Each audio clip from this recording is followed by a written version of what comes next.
Hello everybody and welcome back to part 2 of yesterday's video, in which we took a look at how Hillary Clinton was performing on a state-by-state scale in September of 2016. If you haven't already watched that video, click on the link in the top right of your screen to do so before we get started with this one. Throughout today's video, I will be comparing the two maps and the data very specifically, so do make sure you're all caught up at first. But anyways, today we'll be using 538's polling average to complete this map, as opposed to Real Clear Politics yesterday. And starting as always in Nevada, Joe Biden has a 5.9 point advantage as of right now, which is significantly higher than Hillary Clinton. In fact, Trump actually led Clinton in Nevada through September and even in the final polling average before election night. It could be the case that there have been adjustments made on the back of Clinton outperforming polls in 2016 on election day, but either way, Biden is performing much better here in 2020. Nevada will be lean blue on this map as opposed to tilt red in yesterday's video, representing 2016. And next we have Arizona, which is another state where Biden is currently outperforming Clinton. He leads by exactly 5 points right now, according to 538, while Trump actually led by 1.5 in 2016. And even if we adjust for Trump overperforming his numbers from then in September, it would only lower Biden's lead to 3 points if that happens again in 2020. So Arizona will end up joining Nevada as lean blue on this electoral map. And that is already 2 flips from this point in 2016. And in New Mexico, Biden is outperforming Clinton by a lot as well, as he leads by 13 points. That's a safe margin for the map, and Clinton only led by about 8 points in 2016, which was just a likely margin. In Colorado, this is the most drastic example of Biden faring better than Hillary, as he leads by 10.6 points, and Clinton was leading by less than 1.5. Now it could be that this just shows how Colorado is moving further and further left, but it will be classified as likely Dem on the map. And reflecting on these 4 states, the notion that Biden is underperforming Clinton's swing state numbers simply is not holding up whatsoever. Although we should wait for the Rust Belt before coming to any conclusions. In Texas, Trump has just a 0.8 point lead, which, as you would think, is a lot lower than what he led by in September of 2016. And while he did start to widen the gap in October, if that happens again, it still won't get him anywhere close to his final result from 4 years ago. So Texas will end up completing the Southwest as tilt Republican. Hillary Clinton underperformed in polling consistently in this region in 2016. Does that mean that Biden is underperforming as well? If so, he could sweep every single one of these states. Or is it that the adjustments made in these areas now favor Biden unfairly, and he'll end up underperforming there? We'll have to see. But let us go to the Southeast now, starting in Georgia. Trump has a 1.5 point lead, so he's actually performing better in Georgia than in Texas, even though in 2016, he won Texas by about 3 more percentage points. Nevertheless, as has been the case with every state so far, Biden is doing better than Clinton, who was down by about 4 points at this point in 2016.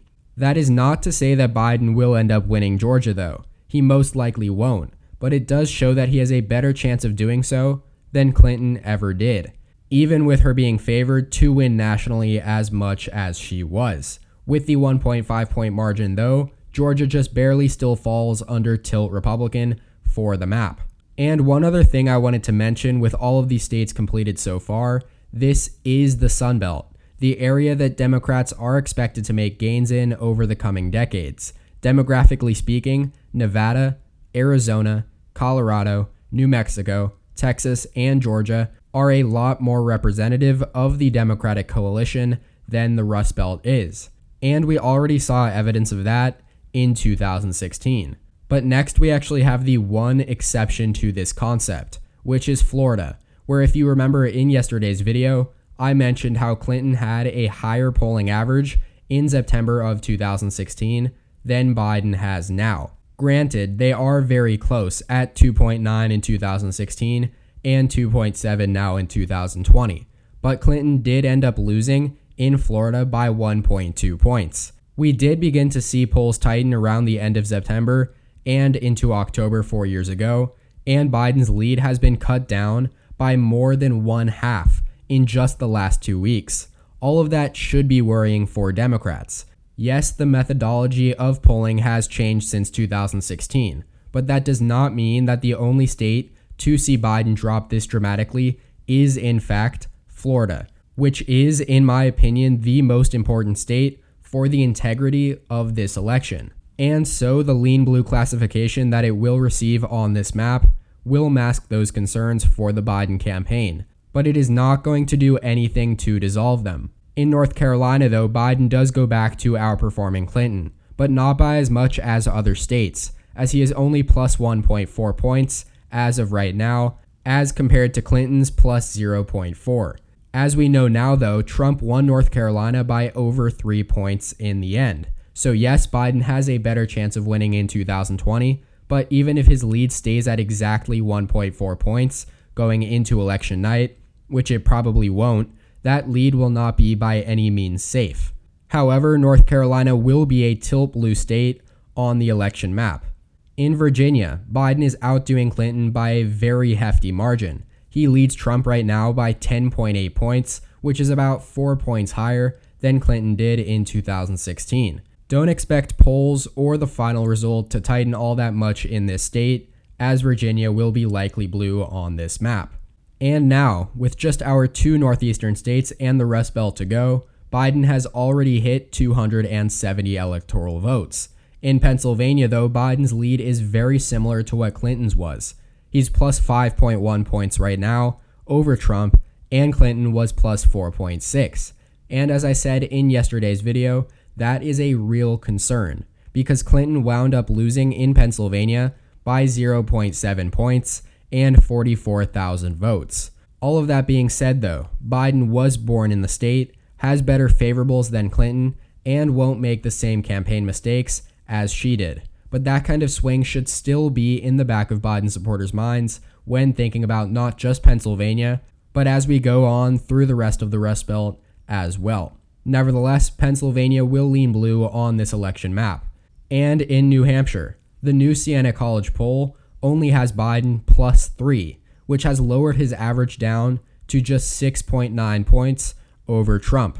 Coincidentally, though, that is a lot closer to Hillary's 6.6 point lead, which she had this time last cycle. And she only ended up winning by 0.3 points, as we all know, which is why I always assumed polls would begin to narrow before the election, as New Hampshire is typically an underratedly close affair. But it'll be lean blue on the election map, just as it was in yesterday's map. And all the way up in Maine, Biden has a considerable 11-point lead, which again is a lot higher than Clinton had. And Maine, like New Hampshire, saw Clinton underperform. But Biden's 11-point lead is a lot less at risk than hers ever was. So Maine's statewide 2 electoral votes will fall under the likely column on the map. And now, all eyes are on these 5 Rust Belt states. Starting with Ohio, Biden and Clinton's performance is pretty similar. They were both down by less than a point at this point in their respective election cycles. However, as we saw in 2016, Trump ended up winning by a much larger margin than he was ever expected to. My guess is that Trump outperforms polls again in Ohio, just by a lot less than he did 4 years ago. Either way, though, the state will be tilt Republican on the map. Then up in Michigan, Joe Biden is outperforming Hillary Clinton by about 2 points as well. And that is nothing but good news for Biden, because Clinton only lost by 0.3 points and 11,000 votes in the state of Michigan. And so that 2-point improvement would actually keep the state in his column, even in the nightmare scenario where polls are way off again. Michigan will end up going into likely Dem territory, though, with that 7.6 point lead. Next is Wisconsin. Biden's 6.5 point advantage over Trump is almost dead on Clinton's at the same time, which was 6.4. The only state to be outside of the margin of error, Wisconsin is certainly an anomaly. and should be treated as such until we get a good look at the real results on election night. But it will be lean blue on this map for Joe Biden. Now in Minnesota, Biden has built a 7.4 point lead. Today we actually received a new poll from A+ graded pollster, Siena College, and that had Biden 9 points ahead, which is a good sign for his campaign, given all of this stigma surrounding Minnesota becoming more competitive and possibly going into Trump's column. However, Clinton also had an exact 7.4 point lead in polling at this point too. So that makes 2 straight states where Biden and Clinton are matched almost perfectly. That being said, Minnesota will join Michigan as likely Dem on this electoral map. And finally, we have reached our final state of Iowa. And out of all of the states we've covered today, ironically, President Trump has his largest lead in our final state at 1.6 points. In 2016, he had a 2.4 point lead in September though, so he's actually underperforming, and once again, Biden is doing better than Clinton. However, Iowa just barely stays in the lean Republican column on the map, and that completes it with former Vice President Joe Biden holding 333 electoral votes to President Donald Trump's 203. Comparing that though to where Clinton was at this point last election cycle, in this map you see here, Biden actually has 17 more electoral votes, thanks to flipping Nevada and Arizona. On a national scale though, just by looking at the colors of the map, you can see that the argument that Biden is underperforming Clinton in swing state polls is just wrong and based on zero factual reasoning. He's actually doing better in almost every state we covered today, and in the few ones where he isn't, it's by a very, very slim margin. And so that does it for these 2 videos. I hope you all enjoyed and learned something. If you did, please make sure to leave a like down below, as well as subscribe to the channel if you haven't already. Check out more content on my channel here as well. Thanks so much for watching, and tune in next time. EP out.